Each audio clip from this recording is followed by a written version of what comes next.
본문의 내용이 여러분들이 잘 알고 있는 베데스다라고 하는 연못이 배경입니다. 여기 이 베데스다 연못에는 전해져 내려오는 이야기가 하나 있었는데, 그것은 천사가 내려왔을 때에 물이 동하게 되면 그때 제일 먼저 뛰어 들어가는 사람이 병을 고침받는다라고 하는 그런 풍설이었습니다. 여기 3절과 4절에 보면 그 물의 움직임을 기다리니서부터 괄호가 쳐져 있어서, 이는 천사가 가끔 못에 내려와서부터 해서 어떤 병에 걸렸든지 낫게 되밀어라 하고 괄호가 쳐져 있지 않습니까? 여러분 이거 궁금하지 않으셨습니까? 왜 성경에 이 괄호가 되어 있는 걸까라는 그런 질문을 하실 수가 있는데, 이게 어떤 이유 때문에 그러냐면 성경 원본은 우리에게 이제는 없고요, 다 사본이지 않습니까? 그런데 어떤 사본은 좀 중요하게 여겨지는 사본이 있고, 어떤 사본은 조금 덜 중요하게 여겨지는 사본이 있습니다. 그런데 우리가 가지고 있는 우리 원래 사본에는, 우리가 신약 성경을 기록한 성경 사본에는 이 말이 없습니다만, 조금 덜 중요하다고 여겨지는 이 사본에는 이 내용이 3절 괄호친 부분이 그게 담겨져 있는 거예요. 그런데 그 사본을 우리가 무시하기에는 왜 그들이 베데스다 연못가에 모여 있는지를 잘 설명해 주는 말이기 때문에 이 말을 3절과 4절에 넣은 겁니다. 왜 그들이 베데스다 연못에 모여 있었냐면, 그들에게는 전해져 나오는 민담 혹은 전설 같은 것이 있었는데, 그 전설에 의하면 천사가 가끔 가다가 그 베데스다 연못이라고 하는 곳에 내려오게 되거든요. 그러면 천사가 내려오면서 물이 잔잔했던 물이 갑자기 뭐라 그럴까요? 이거 가는 거 있죠? 그게 움직이면서 물이 움직이구나 하는 것을 느꼈을 때에 가장 먼저 그 물에 뛰어 들어가는 사람은 병이 낫는다라고 하는 그러한 전설 혹은 풍설 혹은 민담이 내려져 있었다 하는 그러한 이야기를 써줌으로써 그들이 모여있었던 모여있었던 이유를 설명해주고 있었던 것이죠. 그래서 이 당시에는 사람들이 베데스다 연못에 많이 모여 있었는데, 여러분 한번 생각해 보세요. 이 병이 아픈 우리 같은 사람들에게는 그런 일, 그렇다고 병이 나? 그렇게 생각해 볼 수 있지만, 상황이 그 질병이 오랜 기간 동안에, 그 당시에 그렇다고 해서 병원을 마음대로 갈 수 있는 시설이 있는 것도 아니고, 가난한 사람들이 많이 있었고, 또 더군다나 어떤 그 의학이 발달되지 않았을 그러한 때에는 여러 가지 질병들로 인해서 사람들이 고통을 받았을 거란 말이에요. 그런데 그런 상황 가운데서 이런 풍설은 사실 무시할 수 없는 말이었거든요. 고통받는 사람들에게는 귀가 솔깃하게 할 수 있는 그런 말이었음에 틀림이 없습니다. 여기 5개의 행각에 어떤 사람들이 있었냐면, 병자라든지 맹인이라든지, 그리고 다리 저는 사람이라든지 혈기 마른 사람들 보니까, 그때 당시에 지금도 어려운 그런 고치기 힘든 병들입니다만 그 당시에도 마찬가지였었습니다. 그들이 거기에 다 모여 있었던 거죠. 우리 국어 성경에는 3절에 보면 많은 병자 이렇게 되어 있습니다만, 헬라어의 이 플레도스라고 하는 많은이라는 뜻은요, 한 군중 무리들을 일컫고 있습니다. 그러니까 5개의 행각에 수많은 사람들이, 수많은 병자들이 오글오글거리면서 그 물이 동할 때에, 지금도 그 베데스다 연못이 크지는 않거든요. 그러니까 그 주위에 몰려 있었을 때에 뒤에 앉아 있었던 사람들은 자기의 차례를 기다리고 얼마나 목 빠지게 그걸 바라보고 있었겠습니까? 수많은 무리의 사람들이 5 행각에 모여서, 그 사람이 그 물에 동했을 때 들어갔던 사람은 또 빠지고 할 때를 기다리면서, 사실 모든 사람들이 자기가 한번 기회를 얻을 것을 생각하면서 기다리고 있었을 거란 말이에요. 그들의 목적은 단 한 가지였습니다. 내가 그 병에서 낫는 일이었습니다. 여러분, 그런데 이 가운데 누가 있었냐면 38년 된 병자가 있었다라고 성경은 말합니다. 그 병이 1년이나 2년 앓았다면 그 사람은 여러 가지 내가 좀 낫으면 좋겠다는 마음은 있겠지만, 여러분 여기 38년이라는 숫자를 한번 생각해 보십시오. 우리 병원에 입원해 보셨습니까? 어떤 분들은, 우리 장로님 같은 경우는 목사님 난 3일만 입원해도 못 있겠다고 하시는 분들도 있습니다. 아마 여러분들도 있을 거예요. 첫 하루는 그래도 좀 병원에 있으니까 좀 편하다 하는 마음이 있겠지만, 이게 3일 있고 일주일 있으면 이것도 못할 일이거든요. 이 1년, 2년 있었던 것도 아니고 38년 동안 이 병을 앓았던 사람들의 심정이 어떠했겠습니까? 그동안 용하다는 그 의원들은 다 찾아다녀 봤을 것이고, 그렇죠? 그리고 용하다는 그 약은 다 써봤을 겁니다. 그런데도 낫지 않는 자기 자신을 봤을 때에 무슨 생각이 들었겠습니까? 내 병은 못 고쳐. 아유, 나는 이제 이 병 못 고치는 거야 라고 하면서 어느 정도 자포자기하는 인간의 한계, 그리고 이제는 어쩔 수 없음, 그리고 자기 병을 고치는 것에 대한 불가능, 이런 것을 상징하는 숫자 아니겠습니까? 그게 38이라는 숫자였었던 것이죠. 유대인에게도 정말 이 38이라는 숫자는요, 이게 우연의 일치는 모르겠습니다만 유대인들에게도 이 38이라고 하는 38이라고 하는 숫자, 우리나라의 이 장땡이라는 거 있죠. 뭐 이런 거 있지 않습니까? 7이라는 숫자는 기분 좋은 숫자, 장땡, 이런 말 쓰지 않습니까? 이런 것처럼 유대인들에게서 38 그러면은 이거는 불가능을 상징하는 숫자였었어요. 그러니까 이 38년 된 병자가 이게 참 여러 가지 의미를 담고 있는데, 이 숫자의 의미는 불가능, 인간의 한계, 이것을 느끼게 하는 그러한 숫자였습니다. 여러분, 제가 이 목회를 하다 보니까는요, 우리 성도님들의 가정과 삶을 자세하게 들여다볼 기회가 있지 않습니까? 근데 이 목회를 하면서 제가 느꼈던 것이 있어요. 물론 우리 신학생들, 신학도들도요, 인간이란 무엇인가 하는 것을 이 조직신학 안에 들어가서 인간이란 무엇인가, 그리고 인간이라는 것은 하나님의 형상을 따라 만든 존재하면서 여러 가지를 배우게 돼요. 저는 그 당시에 그것을 가르쳐 보기도 했었고, 그리고 그것을 배우기도 해봤습니다만, 그때마다 사람이란 이런 거야, 인생이란 이런 거야 하는 것을 느낄 기회가 있었다고 생각을 했어요. 그런데 제가 막상 목회를 하고 성도들의 삶을 들여다볼 기회가 있다 보니까 여기에서 이야기하는 것도 물론 전혀 틀린 이야기가 아니지요. 그러나 직접 그 삶과 부딪혀서 봤을 때에 인생이 만만치 않은 거구나 하는 것을 종종 성도들의 삶을 통해서 보게 됩니다. 가정이 해체될 위기에 있는 가정들을 여러분 좀 보셨습니까? 직접 내가 경험하지 않아서 그 아픔이 얼마나 되는지 우리가 잘 피부로 느끼지 못합니다만, 직접 그런 위기에 처해 있는 이들의 그 눈물과, 그리고 한시 한초가 아주 절박하게 살아가는 그들의 모습을 보기도 했었고요. 또 자신의 건강으로 인하여서 그 건강에 이 빛 한 줄기가 꺼져가는 것을 부여잡고 마지막 목회자의 손을 잡아가면서 나 좀 한번 살려달라고 울부짖는 성도도 봤었고요. 결혼을 했는데 얼마 되지도 않아서 심각하게 이혼을 고려하는 그런 신혼부부도 있었고요. 그 기도 소리를 여러 번 들어보셨습니까? 여기 38년 된 병자의 모습을 보면서 저는 그런 생각을 한번 해봤어요. 여러분, 천사가 와서 물을 동하는데 이 사람의 한계가 있었습니다. 왜요? 자기가 몸이 아파서 들어가지 못한다는 것, 이것이 그의 첫 번째 한계였고요. 이것뿐만이 아니었었어요. 여러분, 긴 병에 효자 없다라는 그런 말을 하지 않습니까? 이 사람은요, 자기가 그동안 38년 동안 병이 들어서 아팠었던 그 이유 때문인지는 모르겠으나 그의 친척은 물론이요, 그의 형제자매는 물론이요, 심지어는 그의 부모로부터도 버림을 받았을지 모르겠습니다. 오늘 여기 내가 낫고자 하느냐라는 질문을 했을 때에 예수님을 향해서 처음 본 30여 살보다 조금 더 되는 사람을 향하여서 주여라고 말하는 것을 보게 됩니다. 여러분, 그 38년 된 병자, 이제는 한계가 있고 그리고 더 이상 희망이 없는 그 사람에 의하여서 주여라고 하는 그 음성이 무슨 의미가 담겨져 있다고 생각을 하십니까? 그 주여라고 하는 음성 한가운데는 여러분, 아이가 정말 자지러지게 엄마의 도움이 있어서 엄마 하는 거 하고요, 그리고 그냥 평소에 엄마 하는 거하고는 차원이 다르지요.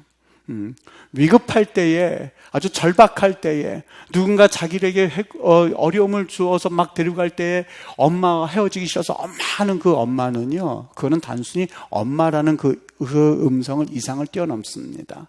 나 살려주세요, 나 엄마 없으면 죽습니다, 나 죽을 것 같아요 라는 그 의미가 거의 다 포함되어 있는 것이죠. 여기 38년 된 병자, 인간의 어떤 나름대로의 불가능함을 경험하고, 그리고 인간의 한계를 철저하게 체험하고, 그리고 이제는 형제 자매는 물론이거니와 자신의 부모까지도 자기를 버릴 수밖에 없는 아주 절박한 상황, 그러나 그것을 헤쳐나올 방도가 없는 그 사람이 예수님을 향해서 주여라고 하는 그 주여라고 하는 그 말 가운데는 주님, 내가 정말 주님 외에는 정말 내가 살아갈 방법 지금까지 다 해봤습니다만 주님 외에는 아무도 없습니다 라고 하는 그 고백과 같은 외침이 주님이었었습니다. 여러분, 우리 여기 앉아 계신 분들이 한번 이런 말씀을 한번 가만히 보면서 이 말씀은 그냥 성경에 있었던 사건이구나 이렇게 생각하신다면 이것은 하나님의 음성이 될 수가 없습니다. 저는 오늘 이 말씀을 묵상하면서 갑자기 우리 성도들의 얼굴이 떠올랐습니다. 내 인생이 이와 같은 이들이 여러분에게는 없으셨습니까? 여러분의 삶은 정말 이 베데스다 연못가에 있었던 38년 된 그 병자의 인생과 다르다고 보십니까? 이 땅의 문제로 인해서 삶에 지친 분들이 들으셔야 할 말씀입니다. 이 땅의 문제로 인하여서 나는 더 이상 정말 살아갈 힘이 없습니다 하는 이들에게 들려주는 그 말씀이 요한복음 5장 1절과 9절의 말씀입니다. 오늘 무엇을 말씀하고 있다고 생각하십니까? 이러한 문제에 또한 이런 절박한 그리고 인간의 한계에 부딪혀서 나 더 이상 살아갈 힘도 없습니다, 용기가 더 없습니다 하는 그 이들이요, 주님 바라보십시오 라는 이야기입니다. 여러분, 우리 하나님은, 우리 예수님은요, 얼마나 타이밍의 귀재이신지 모릅니다. 정말 여기 다른 사람들도 많이 있었을 거예요. 다른 이들도 참 자기의 병이 좀 낫기 위하여서 거기에 있었을 겁니다. 그런데 여러분, 참 신기한 것은 예수님이 다른 이들에게 가지 않으셨어요. 다른 1년, 2년치 그런 병자에 가신 것이 아니라 38년 된 병자에게 주님께서 네가 낫고자 하기를 원하느냐라고 물으셨다는 겁니다. 여러분, 그 말을 왜 38년 된 병자에게 물어보셨을까요? 만일 1년 정도 알았던 사람이라면 어떻게 해서든지 간에 정신이 없었을 거예요. 오직 그 물이 동하게 되면 내가 들어가서 나을 거야 라고 하는 그런 마음의 어떤 열망 같은 것이 그에게 있었고, 예수님이 그에게 오시든 아니면 누가 오든지 간에 관여하지 않았을 거예요. 오직 그 물만을 바라보면서 내 질병 낫게 해주는 그 연못에 들어가야지라는 마음밖에 없었을 거예요. 근데 이 38년 된 병자는 달랐어요. 지금까지 거기에서 병 앓고 그가 고통했던 것이 몇 년이요? 38년이었었어요. 거기에서 내가 정말 한 번도 안 들어갔겠습니까?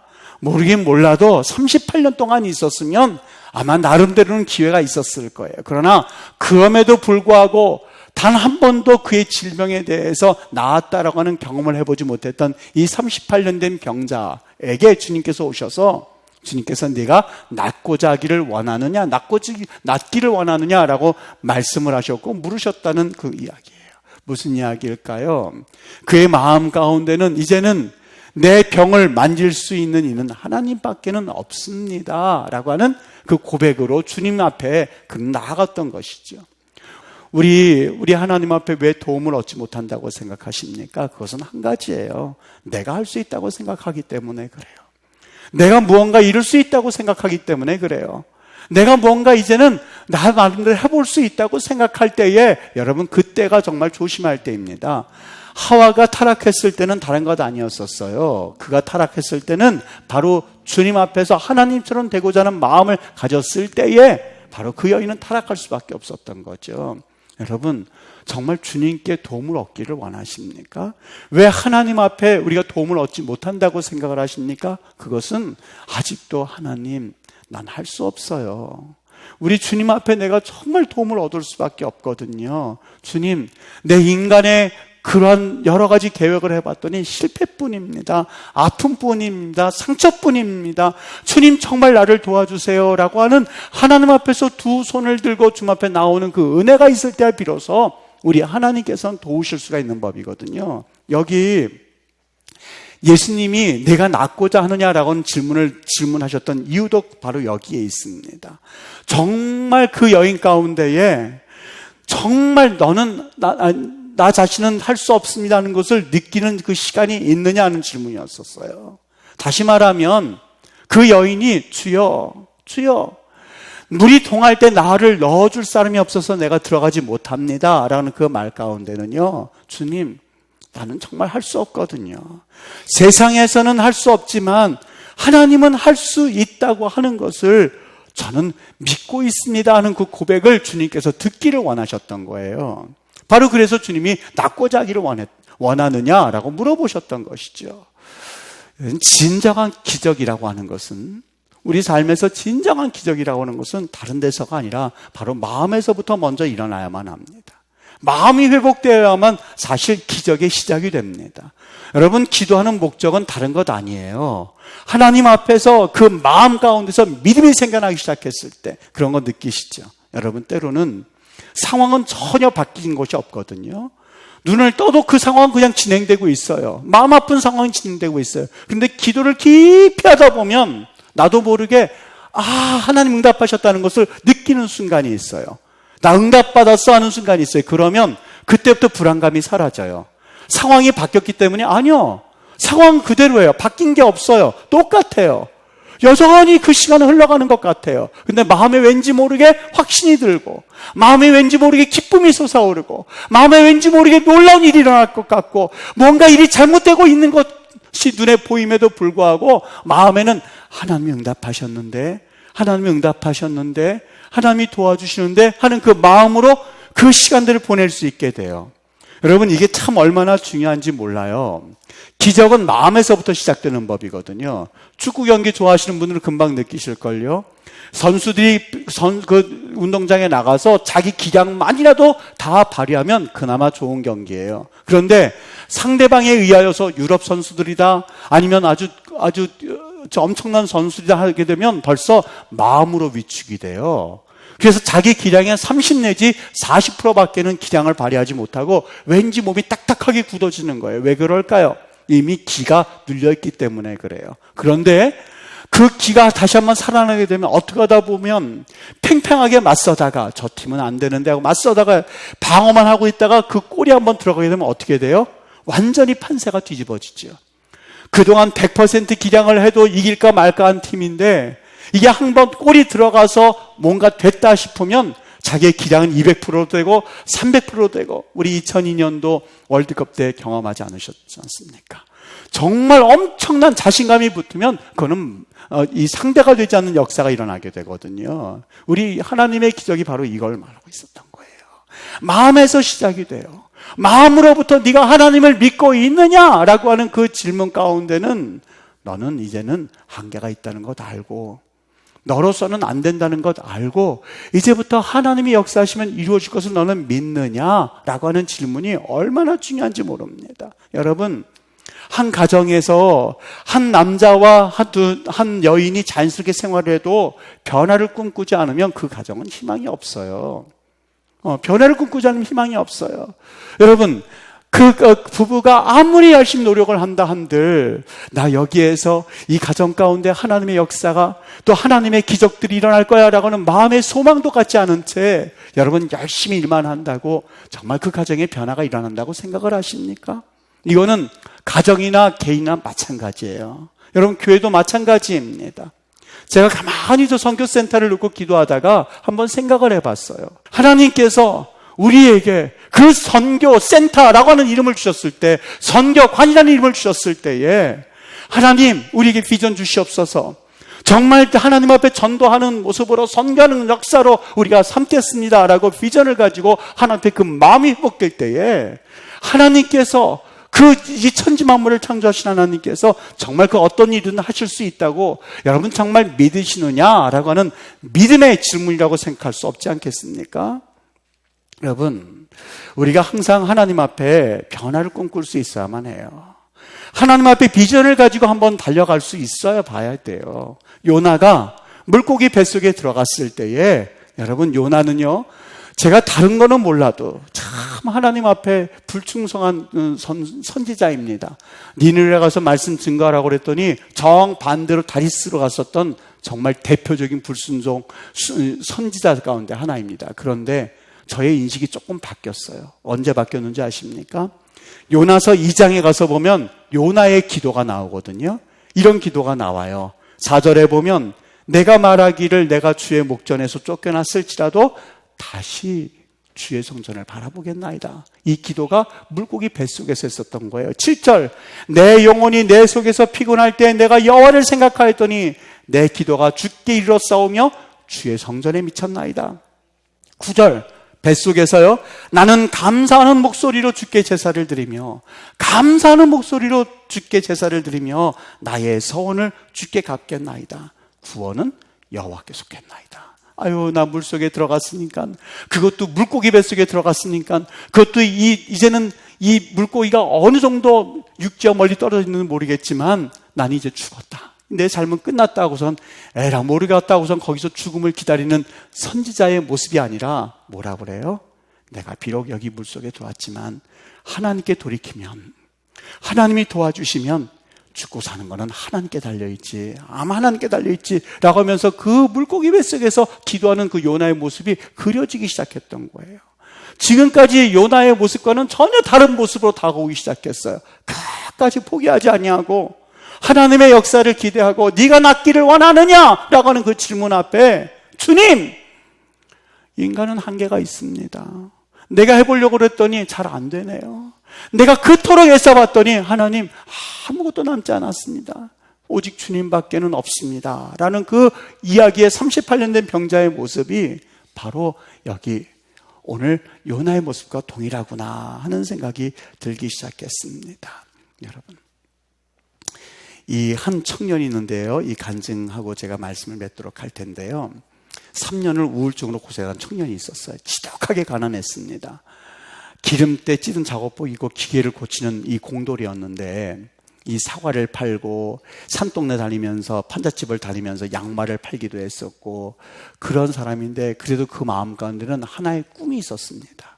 꿈이 있었어요. 나 언젠간 화가가 되고, 그리고 내가 언젠가는 이 글을 한번 써봐야지. 그림을 그렸는데 아무도 팔아주지 않는 거예요. 글을 썼는데 아무도 읽어주지도 않아요. 밤새도록 썼는데 아무도 읽어주지 않아요. 야간에서 학생들을 가르치면서 그래도 그 꿈을 놓치지 않고 7년 동안이나 글을 썼습니다. 글을 쓰고 나서 아무 출판사를 가져도 그걸 읽어줘야 말이죠. 그런데 첫 번째 출판사에서 이런 글은 팔리지도 않는다고, 두 번째 팔리지도 않는다고, 세 번째 가져가라고, 네 번째 가져가라고, 다섯 번째 가져가라고, 여섯 번째 가져가라고 이렇게 했을 때 웬만한 사람이면 여러분 이쯤에서는 좀 내려놓아야죠. 현실을 자각하고 이 송충이는 솔잎을 먹고 살아야지라는 말과 함께 이제는 그만둬야지요. 그런데 일곱 번째 찾아갔을 때에 그 출판사에서 그 원고를 읽어보더니만 여기 넣고 가라고 넣고 온 거예요. 기도하기 시작했어요. 그리고 하나님께 엎드리기 시작했어요. 여러분, 그 책이 출판이 되었는데 그 책의 이름이 여러분 아시는 분들이 있을 거예요. 연탄길, 베스트셀러로 나왔던 거겠죠. 이 사람이 행복한 고물상, 곰보빵 모두 베스트셀러가 돼가지고요, 정말 이 이철환이라고 하는 이 이름이요, 이 사람들에게 입에 오르기 시작했습니다. 그가 낙심하지 않았던 이유를요, 곰보빵 155페이지에서 뭐라고 고백하고 있냐면 이렇게 하고 있습니다. 나는 절망하지 않았다. 그리고 마지막 줄에 하나님이 계셨기에 나는 절망하지 않았다. 아무도 사가지 않는 그림 옆에 서서 고개를 들 수 없을 때에도 나는 알베르 까미를 읽고 있었고 도스토예프스키와 밀라르메를 읽고 있었다. 나는 절망하지 않았다. 하나님이 계셨기에. 여러분, 하나님을 섬기다가 낙심하지 마십시오. 상황으로 인해서 더 이상 낙심하지도 포기하지도 마십시오. 성경에 분명히 그랬습니다. 낙심하지 아니하고 포기하지 말지니 때가 이름에 거둘 거라고요. 여러분, 고통하셨습니까? 지금 희망이 없다고 생각하십니까? 그리고 내가 38년 된 병자와 같은 그런 인생이라고 생각되어지십니까? 주님이 역사하시는 은혜가 반드시 있을 줄 믿습니다. 낙담하지 마십시오. 베데스다 연못가에서 주님을 바라볼 때에 그 시간 주님이 역사하실 줄 믿습니다. 이런 귀한 은혜가 오늘 예배하는 여러분들에게 들려주시는 주님의 음성인 줄 저는 분명히 확신합니다.